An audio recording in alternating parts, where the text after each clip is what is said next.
दक्ष police news, पहिले खाकी मग बाकी।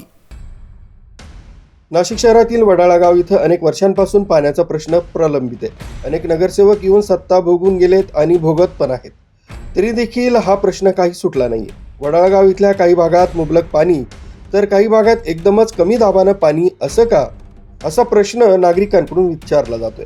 वडाळा गाव येथील माळी गल्ली, संजेरी मार्ग, KBS शाळा या परिसरात मुबलक पाणी येतं, परंतु इथली लोक पाण्याचा अपव्यय करताना दिसतात।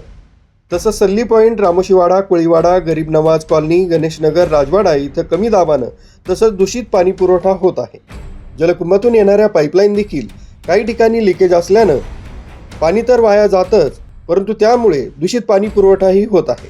राजू नगरातील चड्डा पार्क इथून 2, नवदुर्गा जलकुंभ, पांडव नगरी 3, गांधीनगर जलकुंभ 4, वडाळा गाव जलकुंभ, वडाळा गाव जलकुंभ, राजूनगर येथील चड्डा पार्क इथून अपुऱ्या पाणी पुरवठ्यामुळे इथले नागरिक त्रस्त झाले।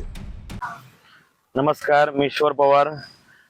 तुम्ही बघू शकता आता काही दिवसापासून पाणी टंचाई चालू आहे आणि वडाळ्यामध्ये अर्ध्या काही साईडला ना पाण्याची खूप समस्या चालू आहे आणि काही ठिकाणी पाणी येत नाही, तर लोकांना पण आम्ही सांगतोय का पाणी वेस्ट घालू नका।